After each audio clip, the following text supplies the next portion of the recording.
I still remember the way she said it. Soft.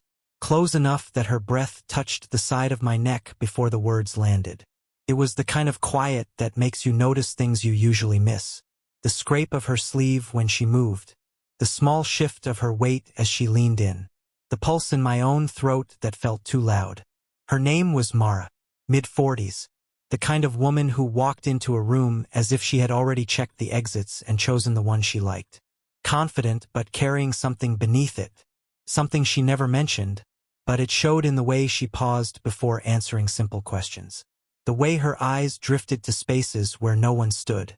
I was supposed to be helping her sort boxes in the old community hall. That was the plan. 2 hours, maybe 3. But the place emptied faster than expected, and suddenly it was just us. A narrow beam of late light coming through the dusty windows, and a silence that kept asking things neither of us said. She sat on the floor, legs folded, brushing dust off the lid of an old storage crate. "You don't have to stay," she said without looking up. I told her I didn't mind. My voice cracked a little. Her mouth pulled into a small, crooked smile, like she heard more than I meant to give away. I sat opposite her and tried not to stare. She had this calm physical presence. The kind that fills a space without effort. Her hair fell forward as she leaned over the crate, and she pushed it back with the back of her hand, not realizing she left a faint streak of dust across her temple. I almost reached for it. Almost. Instead, I picked up a stack of folders and pretended to skim them. She watched me try to look busy. Her eyes lingered too long, and I felt it across my skin like warm air. "There," she said suddenly, pointing at the folder in my hands. "That one. Bring it closer." I moved to sit beside her, not thinking about distance until I was already too near. Our shoulders brushed. She didn't move away. She just kept flipping through the papers, slow and distracted, as if her hands knew what to do but her mind was somewhere else. "Sorry," she murmured when her fingers grazed the back of my hand. She didn't pull back. She just let her touch hover, barely there. Quiet tension spread through the air, thin and sharp. My throat tightened. I forced myself to breathe normally. "You okay?" she asked. "Yeah." "You?" She nodded, but her eyes flicked down to my hand again. Tiny pause. She bit her lip as if she caught herself wanting something she shouldn't want, or wasn't allowed to want. Her breath wavered for half a second. I felt it. She closed the folder. The snap of it was too loud in the empty room. "It's too quiet here," she whispered. Her voice dropped, lower than before, almost private. I turned to her. She looked at me like she was waiting for something I had not offered yet. The air between us shifted. Warm. Close. Before I could speak, she moved her fingers over mine again, slower this time, as if testing what I would do. I didn't move. She noticed. Her breath caught. Then the door clicked. A sharp, metallic sound from across the hall. Mara stiffened. Her hand froze against mine. I turned toward the doorway, heart pounding, unsure who or what was about to step into that quiet we had just filled, and whether she would pull her hand away before they saw. The door only creaked open an inch before stopping. No one stepped through. Maybe the wind. Maybe the building settling. Mara let out a breath she had been holding, but she didn't move her hand right away. When she finally pulled back, it was slow, like she was detaching herself from something she wasn't sure she should have reached for in the first place. "We should keep going," she said. Her voice was steady, but her shoulders tightened. I nodded, though my pulse hadn't settled. I followed her back to the scattered boxes. She crouched beside one, sorting through old pamphlets. I stayed standing for a moment, watching her. The light caught the dust streak still on her temple. Something about it made her look softer, almost younger. I wondered who had last seen her like this, unposed, unaware. She glanced up and caught me staring. I tried to look away too quickly, and she saw that too. "Careful. I might start thinking you're studying me," she said with a crooked smile. "I'm not," I said too fast. She hummed, unconvinced, and resumed sorting. The floor creaked as I lowered myself beside her. Close but not close enough to brush. My knee brushed hers anyway. A quick touch. She didn't shift away, just paused in her motion, fingers resting against the cardboard edge. A tiny pause, barely a breath long. Then she continued. We worked like that for a while, side by side, the quiet settling around us again.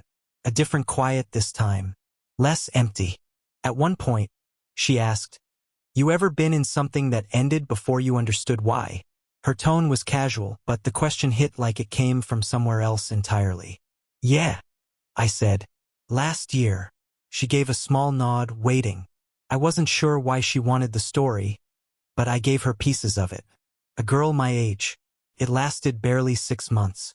She said I didn't know what I wanted. I told her maybe she was right. Mara kept her eyes on the stack of papers, but her grip tightened. "People assume age gives clarity," she said quietly. "It doesn't." Something in her voice made me ask, "Is that what happened? For you?" She didn't answer right away. She leaned back against a box, legs stretching out in front of her, ankles crossed. Her eyes drifted toward the window, as if she was remembering a different room, a different silence. "I was married," she said, "for a long time." Another pause. It ended quietly, too quietly. One day I noticed we had stopped talking except about groceries and bills. She let out a small, humorless laugh.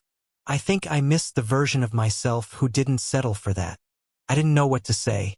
The air felt heavier. She rubbed her thumb along the edge of her wrist, a nervous habit she probably didn't notice. "I'm sorry," I whispered. She glanced at me, eyes soft. "Don't be." Another silence stretched between us. She shifted closer, maybe without meaning to. Her shoulder brushed mine, warm. This time she didn't pull away. She just stayed there, her breath faint against my cheek. "You're easy to talk to," she said. Quiet. Honest. My chest tightened. I didn't say anything. I didn't trust my voice. She leaned in a little more, enough that I could smell the faint citrus of her shampoo. Her fingers hovered over my forearm. Not touching, not quite. Then she did. Light, barely there. It wasn't a bold move. It wasn't even planned. It was a touch that said she was letting me in just an inch. And that inch felt like a doorway opening. Mara's fingers were still on my forearm when a sharp vibration cut through the room. Her phone. The sound snapped both of us back. She flinched and pulled her hand away so fast it almost stung. "It's just my sister," she said, too quickly. She didn't check the message. She set the phone face down, as if turning it over could erase whatever reality waited on the screen. We tried to resume sorting, but the air had changed again. Every movement felt too loud. Every breath felt shared. We reached for the same stack of papers at the same time. My hand brushed the back of hers. She hesitated. Not long. Half a second. But she didn't move away. "Sorry," I said. "For what?" she asked, barely above a whisper. I didn't have an answer. My heart thudded hard enough that I was sure she heard it. She tucked a strand of hair behind her ear, buying herself a moment. She wasn't looking at the papers anymore. She was looking at my mouth. Then footsteps sounded in the hallway. Fast. Approaching. Mara's eyes widened. She scooted back, legs folding under her. I moved too, instinctive, as if we shared the same nervous system. We put a few careful inches between us just as the door handle twitched. A voice called, "Hello? Anyone still in here?" It was Tom, one of the volunteers. His shadow stretched across the floor before he stepped in. Mara answered with a calm she didn't actually have. "Back here," she said. Tom poked his head around the doorway. "Just checking in. Thought everyone had left." Her smile was polite, almost stiff. "Just finishing up." Tom squinted at the mess of boxes, then at me, then at her. Something in his expression flickered, but he didn't say anything. He stepped back. "Right. Lock up when you're done." He was gone before either of us breathed again. The silence returned, heavier. Mara rubbed the heel of her palm against her knee, grounding herself. "We should be more careful," she said. I nodded, even though the idea of being careful around her now felt impossible. She reached for another box, but her hand shook slightly. I pretended not to notice. She pretended not to notice me noticing. "You know how this looks," she said after a moment, voice low. A woman my age. A man your age. I swallowed. I don't care. Her breath caught. She looked at me, really looked, searching for something steady enough to lean on. I held her gaze, even though it made my chest feel too tight. That's the problem, she whispered. She shifted closer again. Not enough to be reckless. Just enough that her knee grazed mine. A small, slow touch that neither of us corrected. Her shoulder brushed mine next, then stayed there. I felt her exhale. Not nervous this time. Something else. Something that told me she was tired of holding herself in place. She turned her head toward me. Her face just inches from mine now. Her lips parted like she might say something, but nothing came out. We both leaned in a fraction without meaning to. Her breath touched my mouth. Warm. Close. Too close. She froze. I froze. But neither of us moved away. And in that thin space between us, the quiet felt ready to break. Mara was still close enough that I could feel the warmth of her breath on my cheek. Too close to pretend anymore. Too close to hide behind the careful distance she kept trying to rebuild. She pulled back half an inch, but her eyes stayed on mine. Something inside her was fraying. Not breaking, just loosening. Letting truth slip through the cracks. This can't keep happening, she said. Her voice didn't match the way she leaned toward me instead of away. It already is. She shut her eyes for a second. A small sound left her throat, like frustration tangled with something she didn't want to name. When she opened her eyes again, they were softer, conflicted. Do you know how many times today I almost... She stopped, bit the inside of her cheek, looked away. Almost what?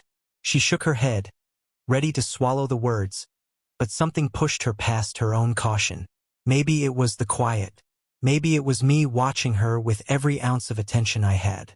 Almost reached for you, she whispered. A pulse hit the center of my chest so hard I felt it in my throat. I said her name too quietly. She flinched, not from fear, but from how it sounded coming from me. She angled her face toward the floor, but I could see her breathing faster. Her fingers were curled tight against her thigh, knuckles pale. You're 20, she said. And I'm a not. You think I haven't noticed? The smallest laugh escaped her, strained and shaky. You shouldn't say things like that. You're not listening, I said. I notice everything about you. That landed. Her shoulders tensed, then softened in a slow roll, like she was bracing for impact. She tried to cover her reaction by brushing her hair back, but her hand stopped mid-motion. So I finished the motion for her.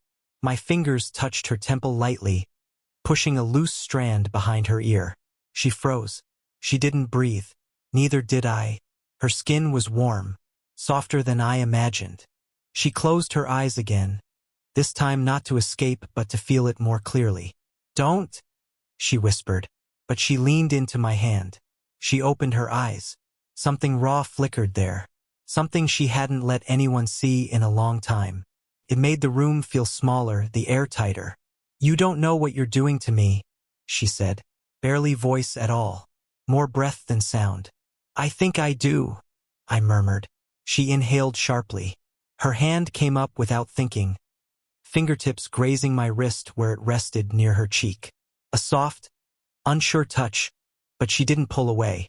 Then her phone vibrated again. She stiffened. Her hand dropped.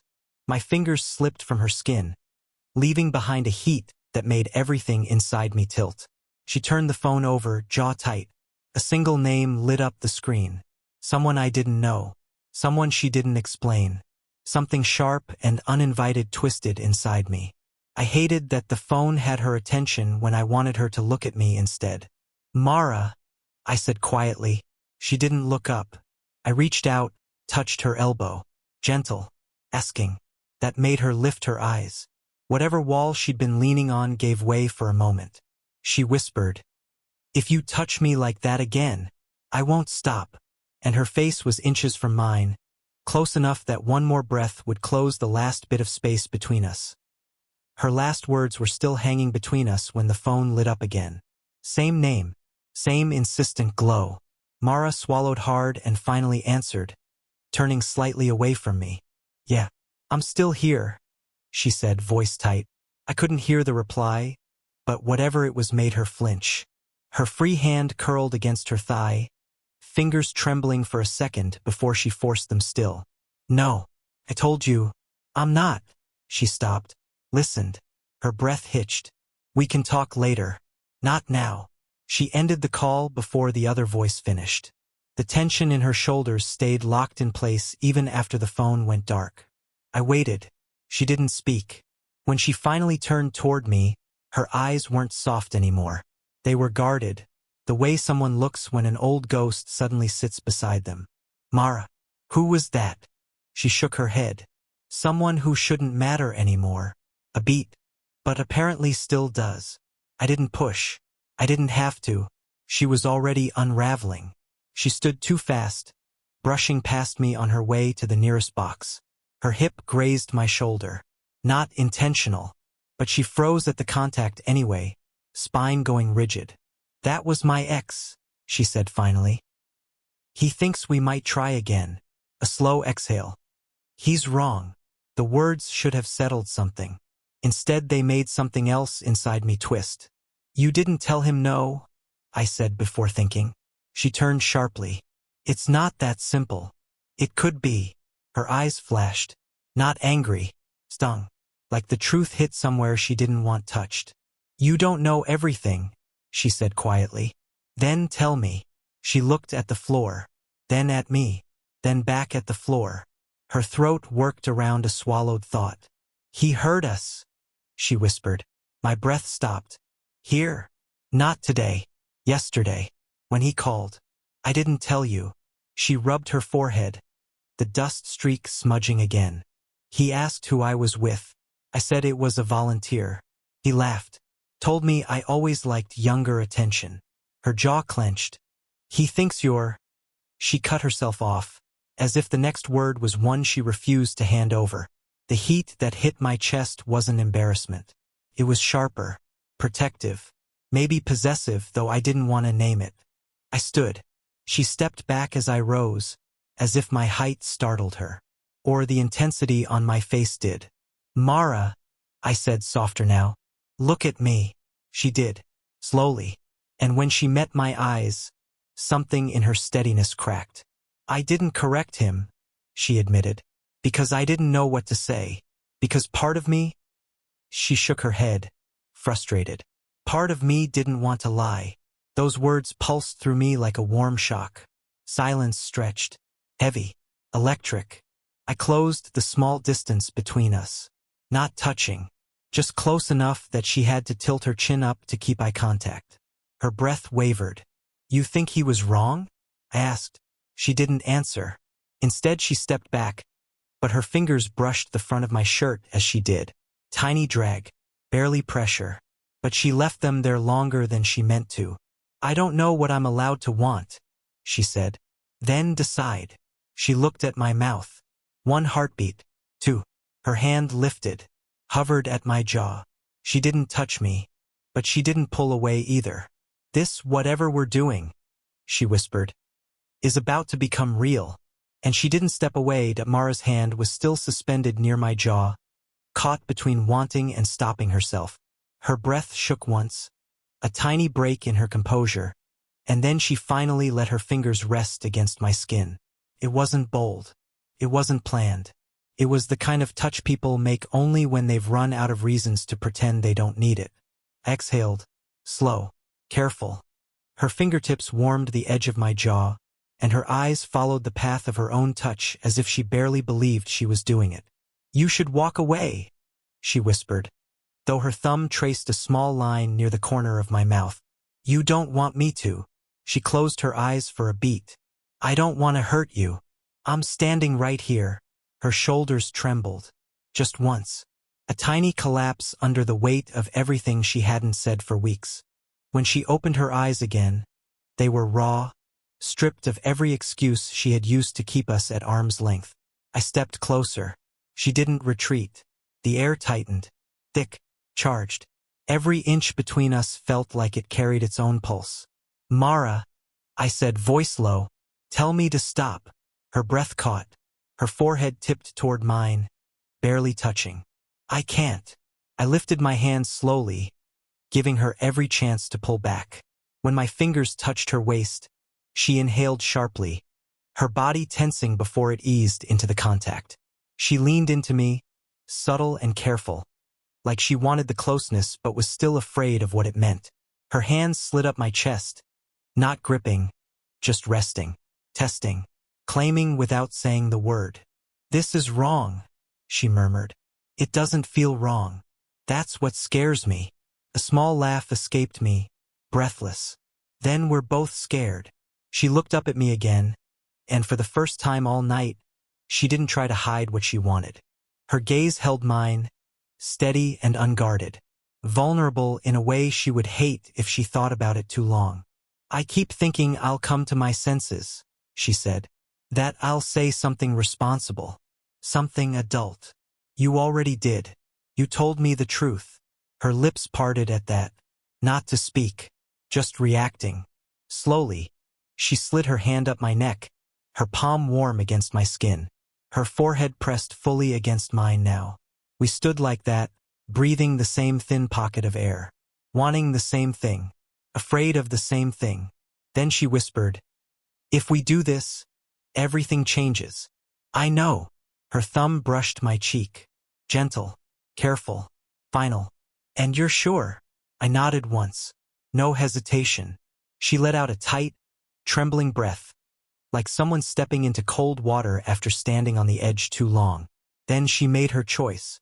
She closed the last inch between us. Not a kiss, not yet, but the unmistakable promise of one. Her hands framed my face softly, her body leaning into mine with a certainty she hadn't allowed herself until this second. Her voice came out quiet, barely there. "Then don't move." In that moment, with her breath on my lips and her hands anchoring me in place, there was no question left between us. We understood each other completely. Mara didn't kiss me. Not right away. She just stayed there, holding my face like she was learning it by touch. Her breath warmed my lips. Her forehead rested against mine with a shaky kind of trust that felt more intimate than anything else we could have done. I didn't move. I kept my hands at her waist, steady, letting her decide the pace. She seemed grateful for that.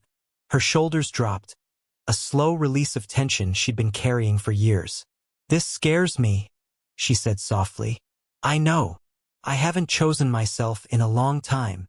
I tightened my arms around her, pulling her in just a little. Not enough to rush her. Just enough to let her feel she wasn't alone in whatever choice she was about to make. She softened against me, her cheek brushing mine in a slow, hesitant slide. "You're not choosing this alone," I whispered. Her fingers curled at the back of my neck. Not gripping, just holding on. She let out a quiet sound, somewhere between relief and surrender. "It isn't the age," she said, voice barely there. "It's the fear of wanting something again. Something real." "Then want it," I murmured. "Want me." That did it. Her breath caught. She lifted her face, eyes searching mine for a last moment of doubt. She didn't find any. Whatever she saw there made her smile. Tiny, shaky, and real. Then she kissed me. Slow, careful, like she was afraid I'd disappear if she pushed too hard. I kissed her back with the same restraint, matching her pace, letting her set the depth, the rhythm, the truth of it. Her hands slipped to my jaw. Mine slid to the small of her back, guiding her closer in small increments. When she finally pulled away, she stayed pressed against me, her forehead on my shoulder. Her breath warmed the side of my neck. "This is real," she whispered. "Good." She laughed, quiet, almost disbelieving.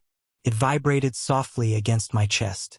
She wrapped her arms around me fully, a long, lingering embrace that felt like a choice all on its own. I held her just as tightly. No hesitation this time. After a moment, she drew back, not far, just enough to see my face. "You know people will talk. Let them." Her smile deepened. She threaded her fingers through mine, testing the way our hands fit together. They fit too well. "I thought I was done feeling like this," she admitted. "I thought I wasn't old enough to deserve it yet." She brushed her thumb over my knuckles. Maybe we're both wrong. The room felt warmer now. Not because the air changed, but because we had. The fear was still there, yes, but softer. Manageable. Shared. She leaned her head against my shoulder again, and I rested my cheek on her hair.